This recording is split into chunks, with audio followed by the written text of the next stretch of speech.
entiendo que la fiscalía a la cual represento necesita por lo menos un plazo para poder analizar cada uno de estos argumentos que tienen relación con la sentencia que también se nos ha puesto en conocimiento. Pero también yo invocaría, que se me está corriendo traslado, que la dirección que corresponde a su judicatura establezcan cuál es el petitorio. Porque si el petitorio viene a ser, como lo he escuchado, la fracturación o la conmoción, pues, lamentablemente no va a haber un mayor traslado de parte del Ministerio Público. Pero si el petitorio tiene que ver respecto a exclusión, anulación, rogaría sí que me señale sobre cuál es el petitorio que se está formulando. El delito de obstrucción a la justicia, el delito de organización criminal. Situaciones, señora presidenta, que ruego usted pueda entender a la fiscalía, sobre todo para poder ordenar el debate, que creo que esto puede enriquecer la decisión que ustedes van a adoptar luego de escuchar la posición del Ministerio Público a la entidad que represento.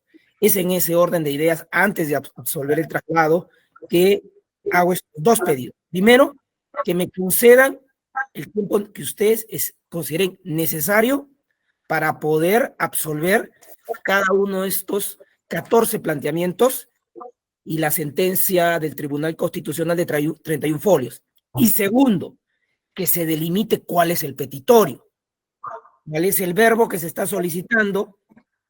Segundo, sobre qué delitos ustedes han corrido traslado para que el Ministerio Público se pueda pronunciar.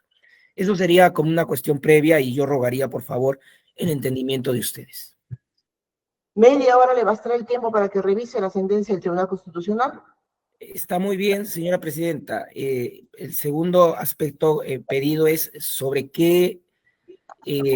cuál es el pedido o el efecto que se está solicitando, porque si tendría que absolver uno por uno, como usted ha escuchado adecuadamente, hay señores abogados que han hablado de una conmoción en el proceso, de una fracturación del proceso. Entonces, quisiera que tal vez esto se pudiera delimitar cuál es el pedido que están formulando los señores abogados, atendiendo que los jueces conocen el derecho mejor que las partes, y el pedido seguramente ustedes lo pueden adecuar o formular de acuerdo a la exigencia procesal. Pues el pedido original, doctor, no el escrito que le he presentado, es la exclusión, bueno, del acusado de Valerio Guardia. Doctor Nolasco, ¿algo iba a decir? Sí, Su Excelencia, puntualmente, enfatizar que si el Tribunal Constitucional ya ha demostrado que el señor fiscal aquí presente ha actuado con falta de objetividad, no se le puede dar cuenta o correr traslado de lo que se está discutiendo al doctor que está presente en la audiencia, porque justamente el TC ha dicho que él ha perjudicado esta investigación. En consecuencia, solicito que se le corra traslado al fiscal competente que en su oportunidad se debe determinar. Gracias. Sí, doctor, pero el doctor es el que está presente en esta audiencia, de lo que él resuelva nosotros emitiremos la decisión. Doctor, en realidad todos los abogados han formulado varios pedidos. Como usted dice, hay unos que han pedido la nulidad de todos los actos, otros que han pedido, pero considera este colegiado que en realidad lo que los abogados pretenden es que no sigue el proceso solo por obstrucción a la justicia, que es lo que han dicho todos. Claro, algunos dicen que está vinculado a organización criminal. Esa es la postura de la Fiscalía, pero independiente de que pidan la exclusión, como dice la defensa de Valerio Guardia, la extromisión, incluso han señalado, o la nulidad, queremos escuchar su posición. De acuerdo, señora presidenta, entonces los 30 minutos serán suficientes. Yo rogaría que me permitan ese tiempo. Sí, vamos a hacer un pequeño receso a pedido de la Fiscalía. Retornaremos a las 10:50. ¿Está bien? Vamos a suspender las 10, vamos a hacer el pequeño receso, perdón, y retornaremos. El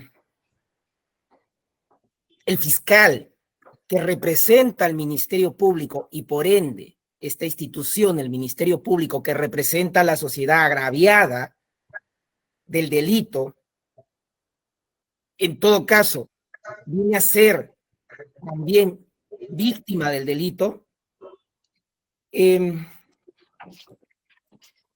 en cierta manera, lo que nos plantea el Tribunal Constitucional, y que es lo que seguramente ustedes van a analizar, plantea, como lo había señalado un señor abogado en su presentación, es algo que antes no se había producido. Es decir, es una situación inédita. Creo que utilizó estos términos, porque comprenderá usted que si tengo la categoría constitucional a partir de ahora, perjudicado del delito, nunca se me emplazó para poder defenderme en este proceso de amparo, y es por eso que le había solicitado que usted me brindara unos minutos para poder tomar conocimiento del mismo.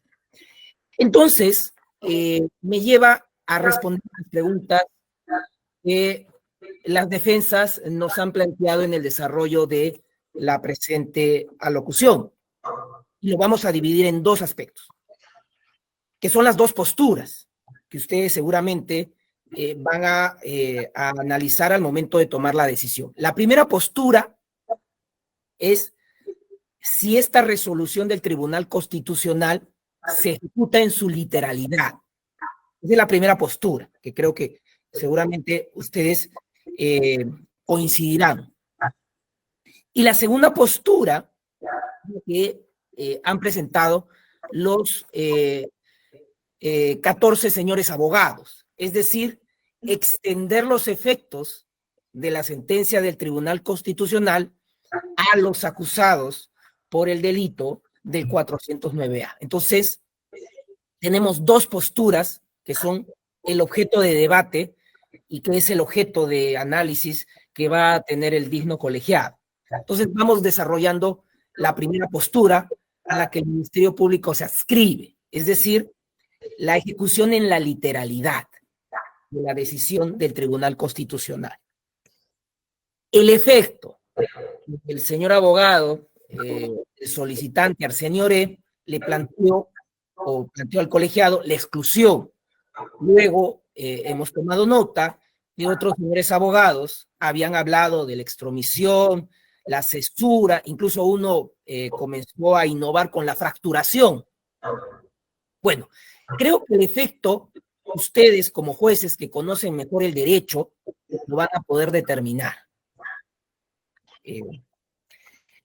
Respecto a cómo es que Arsenio Oré tendría que salir de este juzgamiento, por cesura, por exclusión, extromisión, eso es ya competencia, entendemos, del colegiado. ¿Y por qué decimos que tiene que ser una aplicación o una ejecución literal de la sentencia? Por el único amparo legal que ustedes tienen, es decir, el artículo 27, numeral 1 del Código Procesal Constitucional, que lo había referenciado un señor abogado. Es decir, ustedes tendrán que velar por el cumplimiento de esa sentencia en los propios términos que el Tribunal Constitucional la ha dictado. Si ustedes coinciden con esta posición a la que se adscribe el Ministerio Público, entonces, como digo, Arsenio Oré tendrá que salir bajo la figura legal que ustedes mejor conozcan o apliquen, porque ustedes son los conocedores del derecho. Ahora bien, hay que tener en cuenta también el artículo 52, numeral 5, es decir, del Código Procesal Constitucional, es decir, ustedes tienen una responsabilidad en el cumplimiento de este mandato constitucional. ¿Y qué implica la responsabilidad? Una decisión razonable. Y la decisión razonable se fundamenta en los fundamentos de la sentencia del Tribunal Constitucional. Y en ella solamente se señala a Arsenio Oré Guardia, no a los otros acusados. Vamos a la siguiente postura, a la postura que la Fiscalía o formula la oposición o la contradicción, respecto a que se extienden los efectos a los acusados del artículo 409A. La pregunta que yo creo que ustedes deberán formularse es la siguiente. ¿Quién es el competente para determinar efectos no señalados en la sentencia del Tribunal Constitucional? Creo que esa es la pregunta clave que ustedes seguramente van a debatir para adoptar una decisión debida en el colegiado. Y vamos a llegar a una posición equivalente a lo que ya había anunciado el abogado de Jaime Yoshiyama. Es decir, vamos a llegar al mismo punto. Pero, señores jueces, la pregunta lógica, congruente y debida, seguidamente, diría, ustedes tienen la competencia para anular, excluir aquello que no fue objeto de la decisión del Tribunal Constitucional, o ustedes tienen la competencia para extender los efectos a quienes el Tribunal Constitucional no señaló o no amparó. ¿Qué es lo que corresponde entonces? Corresponde estos dos supuestos siguientes. Entendemos, ya va a escapar a la decisión del propio colegiado, sino que va a ser una facultad que tengan los emplazados en ese proceso de amparo. Proceso de amparo que, por si acaso, no he sido emplazado, a pesar de que soy el único fiscal declarado constitucionalmente como perjudicado en todo el Perú. Entonces, continúo. Entonces, serían los emplazados en ese proceso de amparo los que tendrían que solicitar una aclaración de la sentencia al amparo del artículo 121 del Código Procesal Constitucional. Es decir, no es que ustedes van a negar tutela jurisdiccional, sino que los emplazados en ese proceso podrán solicitar la aclaración. Bien, pero también hay que tener en cuenta que quienes crean sentirse dentro de las mismas condiciones o supuestos que señala esta sentencia, podrán ir en ejecución de sentencia al juez constitucional al amparo del artículo 16 del Código Procesal Constitucional. ¿Por qué refiero esto último, señora Presidenta y digno colegiado? La tutela que están demandando los acusados tiene una vía constitucionalmente establecida. Ustedes no son que deberían interpretar o aplicar lo que el Tribunal Constitucional no ha señalado. Cuando existen, nuevamente, los caminos legales correspondientes. Concluyo. Algunos abogados habían señalado de que esta sentencia del Tribunal Constitucional debería alcanzar los efectos no solo para el delito del 409A, sino también para el delito del 317, es decir, de organización criminal. Sobre este supuesto, creo que no merece mayor pronunciamiento, por la construcción típica que tiene el 317, que es diferenciada al 409A. Pero en todo caso, sí mencionar que aun cuando se pudiera excluir, no quisiera utilizar ese término fracturar, pero bueno, ya que entró al debate, aquellas circunstancias fácticas del 409A, hay que tener en cuenta que la finalidad de la organización criminal que jefaturaba Keiko Fujimori era esta actividad de la captación de activos, que es lo que subsume el delito de lavado de activos. Por lo tanto, el la petición, ya concluyo, ahora sí, del Ministerio Público es que se proceda en los términos resueltos del Tribunal Constitucional y se rechace aquello que no ha sido amparado por dicho ente de máximo de interpretación de la Constitución, dejando a salvo pues el derecho de aquellos que consideren que están de los alcances de esta sentencia del Tribunal Constitucional. Eso sería, señora Presidenta. Gracias. Gracias, muy amable. Doctor Salas Belleta, ¿la escuchamos?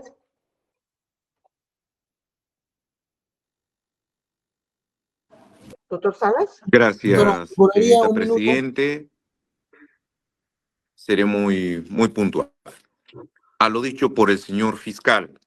Primero, hay una falacia aquí.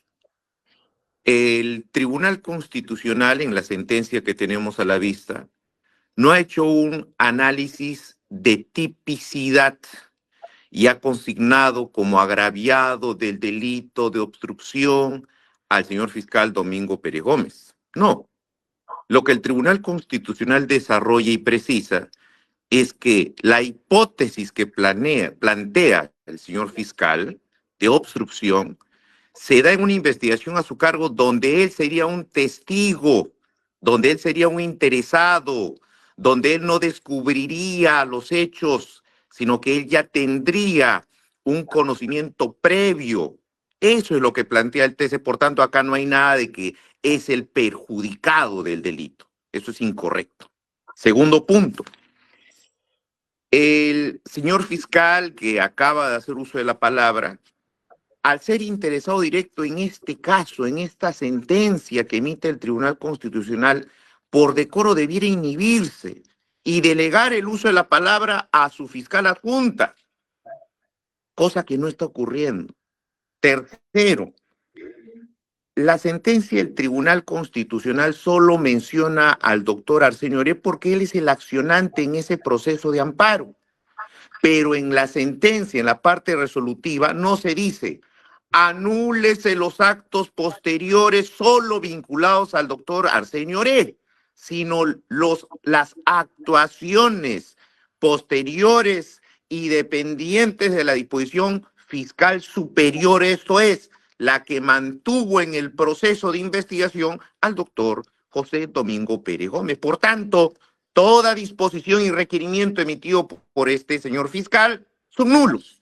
Así de claro, acá no hay que hacer una interpretación auténtica ni nada. Y luego, nos dice aquí que hay que analizar si corresponde que ustedes, colegiado de juzgamiento, tienen competencia para anular o extender. No. Acá las defensas no estamos pidiéndoles a ustedes, señores colegiados, anulen, hagan una interpretación y extiendan. No, lo que estamos diciendo es, señores magistrados, cumplan con lo que el TC está resolviendo. Y el TC está diciendo que hay anulación de disposiciones y actuaciones fiscales por violación del principio de objetividad, vicio absoluto. Si se anula la disposición no es contra el señor Oré Guardia nada más, es contra todos. Así de claro. Y finalmente, ayer, hecho notorio, la doctora Luz Pacheco, magistrada del Tribunal Constitucional, ha señalado que en el caso de esta sentencia, a igual razón, igual derecho.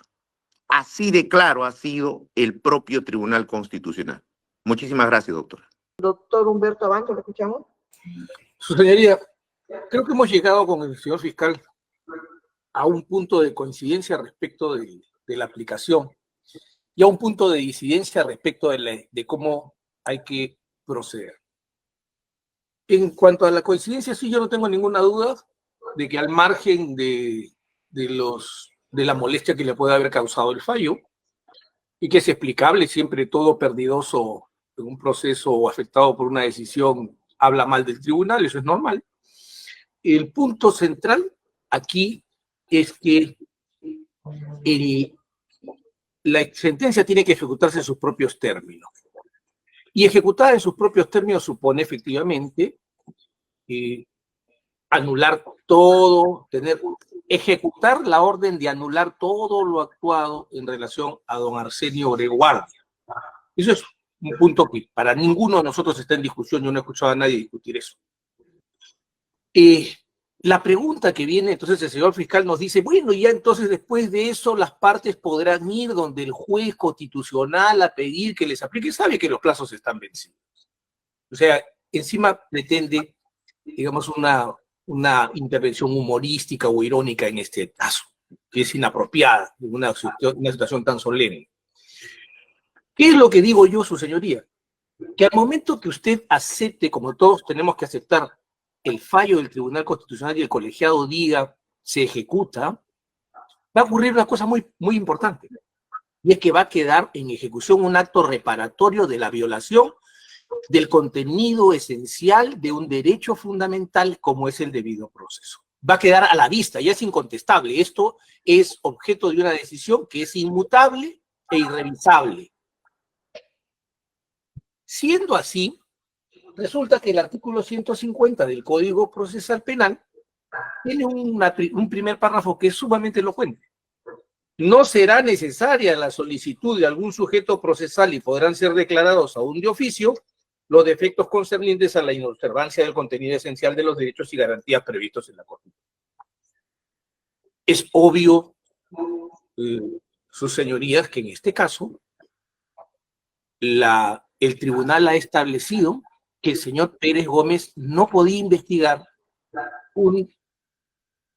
el delito de obstrucción de la justicia, no porque él sea el agraviado, porque así no se le ha llamado, sino por una razón sencilla, porque el tribunal no pierde sentido de lo que es el razonamiento práctico. Y quiero explicar esto. El Estado, su señoría, es una abstracción. La sociedad también es una abstracción, son conceptos, son constructos. El Estado, para surtir sus efectos, se encarna en seres humanos a través de normas de competencia. Ese agente que ejecuta la competencia dada por la ley, obviamente ve frustrados sus propósitos en el desarrollo de su trabajo o en el ejercicio de su competencia cuando se produce esta tesis de la obstrucción de la justicia. Y entonces, obviamente, si el fiscal se ha visto interferido en su lógica por la comisión de un delito de obstrucción de la justicia, no hay forma de que no se sienta, aquí acojo la aclaración que ha hecho el doctor Percy García Cavera, que no hay forma de que no resulte perjudicado en su actuación, aunque no sea el agraviado del delito. Entonces, si aclaramos estas cosas, y digamos, para no ingresar más lejos todavía, porque el Tribunal Constitucional ha sido claro en señalar que el Estado no tiene derechos fundamentales y que los funcionarios, cuando ejercen sus funciones, no pueden reclamar derechos, sino solamente la protección de sus competencias, por lo cual un fiscal en una audiencia de juicio oral, por ejemplo, no puede ejercer el derecho a la crítica de resoluciones judiciales por una razón sencilla. No está actuando como un particular. Los derechos le pertenecen a los particulares. Y justamente se le reconocen para frenar los desbordes que puedan venir del poder. El poder que se ejerce a través de personas naturales. Entonces, su señoría, vamos puntualmente al tema. Se ejecuta la decisión, lo que el colegiado, en opinión de la defensa de Jaime Yoshiyama, tiene que hacer es ejecutar lo ordenado por el Tribunal Constitucional, haciendo efectiva la nulidad de todo lo actuado, ordenado por el tribunal,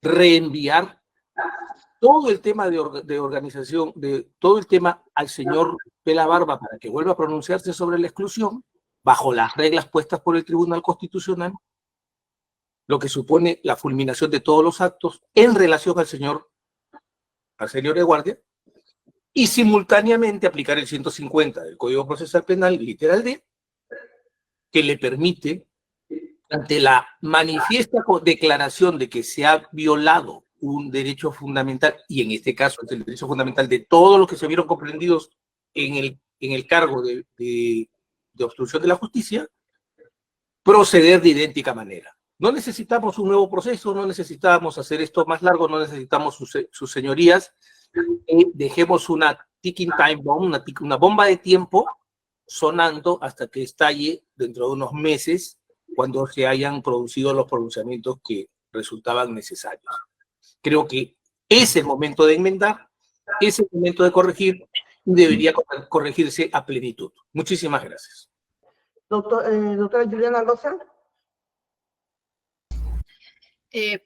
Voy a ser muy concreta, señores magistrados. La cuestión aquí es muy puntual. El artículo 52.5 del Código Procesal Constitucional nos remite al mandato concreto. Dicho sea entonces, hay que ver qué es lo que ha mandado el Tribunal Constitucional, qué es lo que ha ordenado el Tribunal Constitucional y qué es lo que en virtud del artículo 27 del Código Procesal Constitucional se tiene que ejecutar. Es decir, ¿cuál es el mandato que se va a ejecutar? Y el mandato es muy claro. El mandato está en la punto número 2, página 14 de la sentencia del Tribunal Constitucional en el expediente 4382-2023 amparo, y dice: nulos todos los actos fiscales subsiguientes y dependientes de la Fiscalía del Fiscal Superior. Es decir, no está diciendo solamente respecto al señor Arsenio Oreguardia, no está diciendo respecto a determinadas personas. Habla de, miren lo importante, ni siquiera habla de disposiciones, dice actos fiscales subsiguientes y dependientes. Miren la importancia, es decir, eso es lo que ha mandado el Tribunal Constitucional.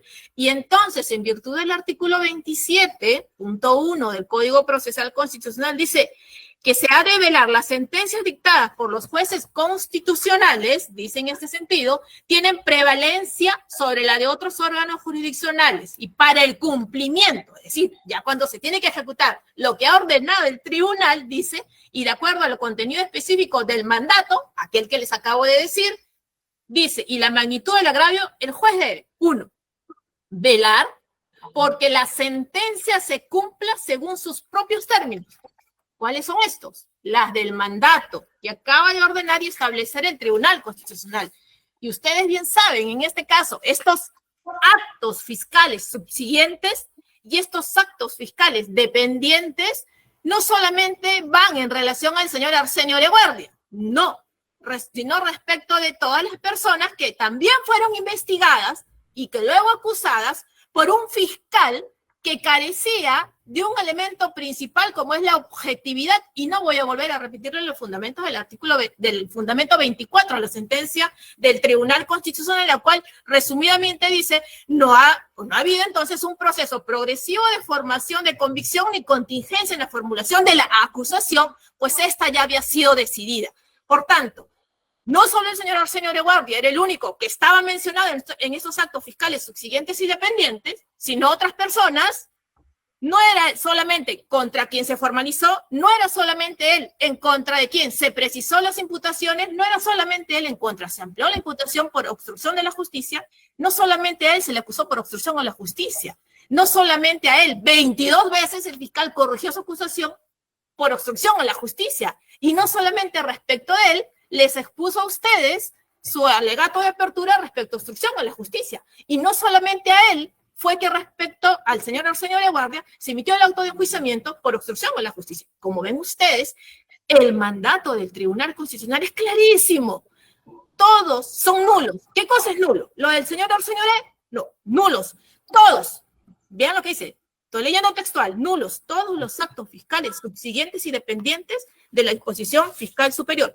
Por esas consideraciones, señora magistrada, lo único que nosotros aquí, ustedes en todo caso, corresponde es ejecutar, como bien lo establece el artículo 27 del Código Procesal Constitucional, el mandato del Tribunal Constitucional, que no es otro, sino aquel que les acabo de mencionar. Es decir, nulos todos los actos fiscales subsiguientes y dependientes. Muchísimas gracias. ¿Algo que quiere decir el Ministerio Público? Reafirmar en la posición que ya le habíamos anunciado, es decir, el Tribunal Constitucional en una sentencia de esta naturaleza ha definido al perjudicado del delito del 409A en la figura del fiscal, una situación que es inédita, pero sobre todo indicarle de que están las dos posturas planteadas y que creo que va a ser materia de la evaluación que ustedes van a adoptar. La posición que se aplique la sentencia tal como ha sido redactada, y la otra, como usted ha podido escuchar, en donde hacen invocación no solamente al artículo 150, sino también a otros principios, desconociendo de que hay las vías tutelares que establece el propio Código Procesal Constitucional para que puedan hacer valer los derechos que consideren o estimen están o podrían estar incluidos en esta decisión constitucional. Eso sería todo, señora presidenta.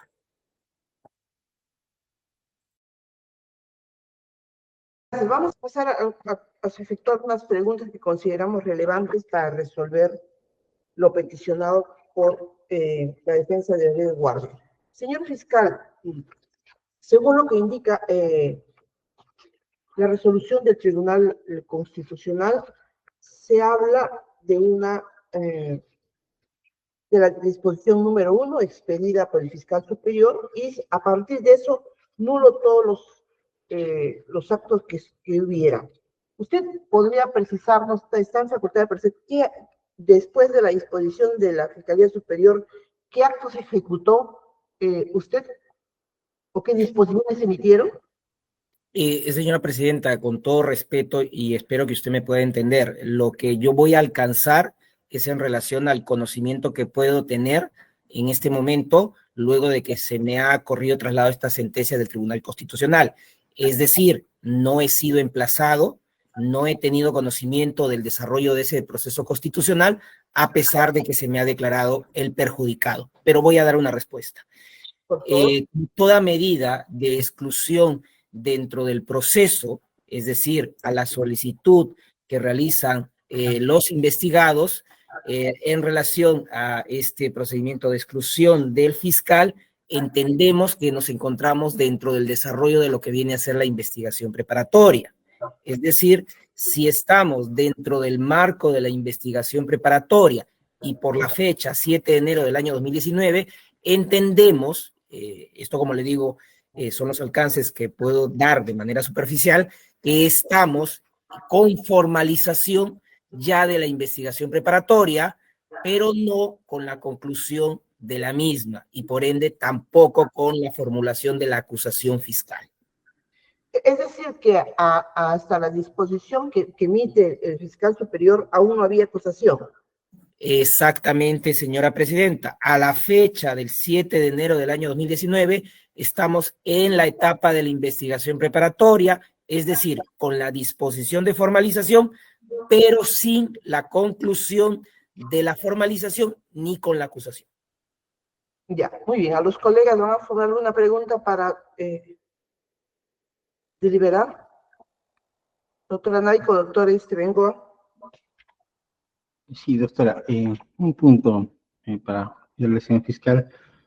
Hay un aspecto que llama la atención en cuanto a la vinculación que se tendría con los otros ilícitos. En particular, se ha mencionado la organización criminal respecto del delito de obstrucción a la justicia. En todo caso, si podría puntualizarnos cuál es esa imbricación que hay, nos parece que ha sido también progresivo. En todo caso, cuál ha sido primero, si ha habido una imputación por la organización y a esto se ha sumado obstrucción, o primero el ámbito de la obstrucción y luego se ha agregado a la figura de la organización, ¿no? Para tener una idea más cabal. Gracias. Debe usted un par de minutos, por favor. Voy a hacer el recuento de las formalizaciones de la investigación preparatoria para que usted tenga una mejor respuesta a lo solicitado. Le pido, por favor, 2 minutos. Gracias.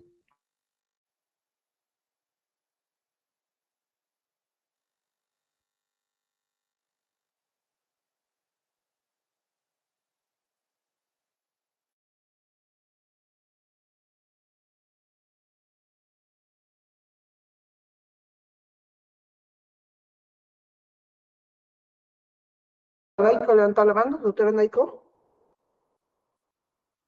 Sí, doctora, solamente una precisión a las partes, ¿no? Para que no sea un tema sorpresivo también, y se pueda en todo caso dar algunas luces en el debate. El punto central en relación a la ejecución de esta sentencia del Tribunal Constitucional es la inquietud que planteamos es más por la forma, ¿no? Hacia qué están planteando las partes en el sentido de en la ejecución de la sentencia. Esto es, entendemos que la postura de la defensa o de alguna de las defensas es hacia el ámbito directo, desde nuestra etapa hasta el momento de la emisión de la disposición del fiscal superior. La fiscalía, en ese sentido, ¿cuál es el planteamiento al respecto? Hasta ese nivel, hasta el nivel solo del inicio del tema del juzgamiento, la etapa intermedia, algunas luces sobre estos temas en cuanto a la forma, ¿no? Para que no sea un tema sorpresivo al momento de resolver. Señor fiscal. Me disculpe, señora magistrada, ¿podría usted reformularme nuevamente la pregunta? No logré comprender. Tal vez, para que no sea un tema sorpresivo. Podríamos entender, y por eso necesitamos la precisión en el debate, la postura de la nulidad que plantean que es una posición, vamos a evaluar nulidad, déjese sin efecto u otros, es a nivel de la competencia del juzgamiento, o es que hay postulaciones que vayan más allá, a etapa intermedia, y más allá, hasta el ámbito de la investigación preparatoria. Esa forma necesitamos que se abone al debate para nosotros poder definir y no sea un tema sorpresivo. Nada más, señor presidente, gracias. Bien, a lo mencionado por la señora magistrada, bueno, como usted comprenderá, esta es una decisión que la tendría que adoptar el juzgado colegiado, es quien se encuentra en este momento bajo la competencia de la situación jurídica en relación al beneficiado con este amparo, que es el señor Guardia. Si es que el colegiado tendría que declarar la nulidad de las resoluciones que ha decretado el juez de la etapa intermedia o el juez de la investigación preparatoria, es una situación en la cual el Ministerio Público no va a expresar opinión porque esta es una decisión eminentemente judicial. En cuestiones de aplicación de derecho, creo que no debe haber mayor debate. Lo que sí, en relación a lo que me están ustedes formulando, es en relación a las disposiciones fiscales. Y las disposiciones fiscales, entendemos, son la formalización de la investigación preparatoria, que es del 18 de octubre del año 2018, que es lavado de activos por organización criminal. La del delito de obstrucción a la justicia, en la cual se incorpora al señor Arsenio Oreguardia, es la disposición 93 del 11 de diciembre de ese año. A partir de ahí hay otras investigaciones, otras formalizaciones en las cuales se van ampliando la formalización de la investigación preparatoria. Perdón, corrijo, la disposición 84 no es de Arsenio Oreguardia, vamos a identificar cuál es esa disposición de ampliación de la formalización de la investigación preparatoria. Unos segundos.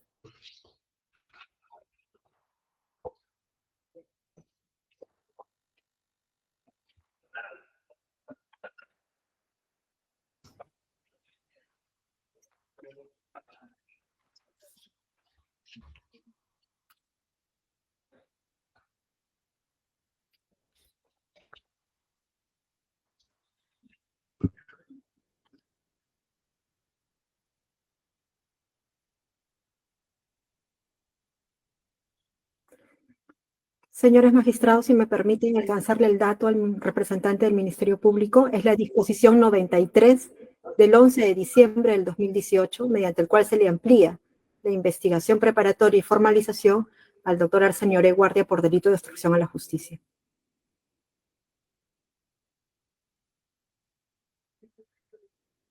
Sí, lo tengo acá, dice, a ver, señor fiscal, lo acabo de encontrar. Tomo 2, foja 688. Ese es el dato, señora Presidenta, el dato que había solicitado el señor magistrado. Lo acabo de... Ya, muy bien. Doctor Gonzalo del Río.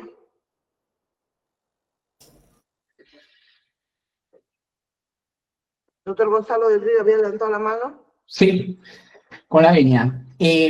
Yo creo haber entendido, y si no pido las disculpas, la pregunta de la doctora Laico, pero yo creo que es desde luego una cuestión discutible, es decir, qué es lo que este tribunal debe resolver en función del mandato del Tribunal Constitucional. Más allá de la discusión, que no voy a repetir acerca de los alcances de... hay una primera posición que es si este tribunal tiene que resolver de acuerdo a esta etapa.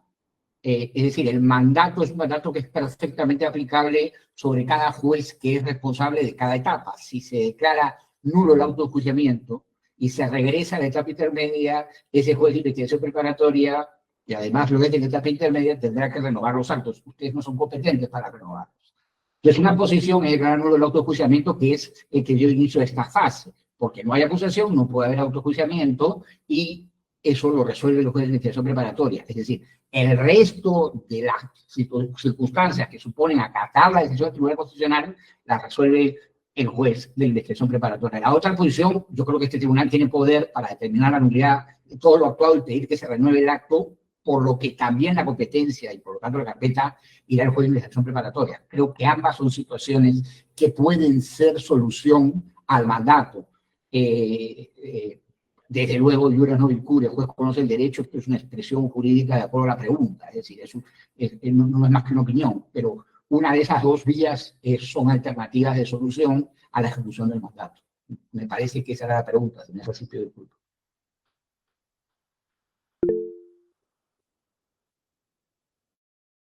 Doctor Juliana, ¿le escuchamos?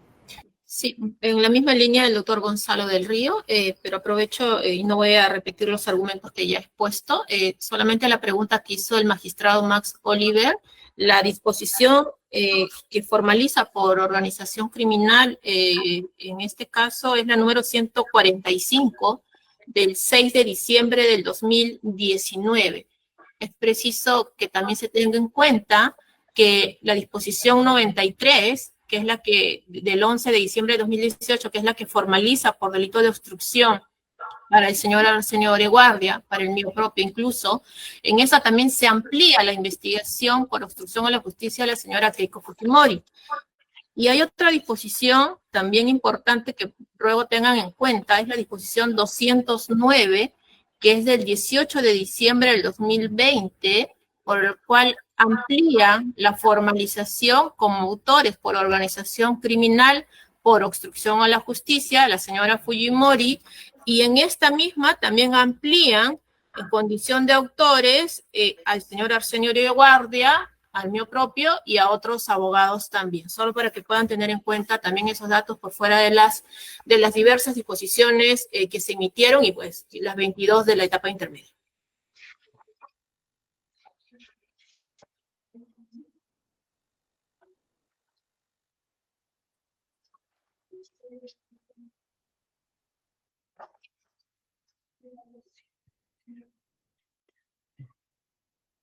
Doctora Juliana, en mérito de lo que usted ha señalado, si la resolución que expide el fiscal superior es el 7 de enero del 2019, y usted dice que la disposición número 209 del 18 de diciembre de 2020, ahí se le amplió por organización criminal por obstrucción, ¿es lo que no se lo he entendido? En la del 6 de diciembre del 2019. Disposición número 145 del 6 de diciembre del 2019, a posterior de la disposición en cuestión en la demanda de amparo. Ya. ¿Y en la 209 qué resuelve? En las 209, que es de fecha 18 de diciembre del 2020, se amplía la formalización dándole la condición de autores por delitos de organización criminal, lavado de activos, falsa declaración en procedimiento administrativo, falsedad genérica y obstrucción a la justicia, entre otros, a mi patrocinada, la señora Keiko Fujimori. ¿Qué más se hace en la disposición 209 de diciembre del 2020? Se amplía la formalización, otorgándose la condición de autores por delito de obstrucción al señor Arsenio Oreguardia, al mío propio y a otros abogados también presentes en este caso. Ya, muchas gracias. Muy bien, si no hubiera alguna otra pregunta, el colegio va a suspender a unos minutos para deliberar. Con la presente audiencia, debiendo indicar lo siguiente. Este órgano jurisdiccional considera que para emitir un pronunciamiento, estando el pedido formulado por la defensa del acusado de hora y guardia. Tenemos, no obra en el expediente judicial la disposición número 1/2019 expedida por el fiscal superior Barbavela. En consecuencia, vamos a solicitar al Ministerio Público que por favor, señor fiscal, necesitamos que nos adjunte dicha resolución. Tenemos que revisar otras disposiciones fiscales que sí aparecen en el expediente judicial para ver, dada la trascendencia de lo que vamos a emitir, los efectos de la resolución que vamos a emitir. Señor fiscal, en consecuencia le solicitamos nos adjunte, porque solo tenemos la sentencia del Tribunal Constitucional, nos adjunte la disposición fiscal emitida por el doctor Barbavela sobre lo resuelto por el Tribunal Constitucional. ¿En cuánto tiempo nos lo remitirá, doctor? Si en el día, señora presidenta, estaremos remitiéndolo de manera virtual y seguramente físicamente, si no es el día de hoy, el día mañana a primera hora. Ya, muy bien, en ese concepto, este órgano jurisdiccional dispone la continuación de la presente audiencia para el día 19 de agosto del 2024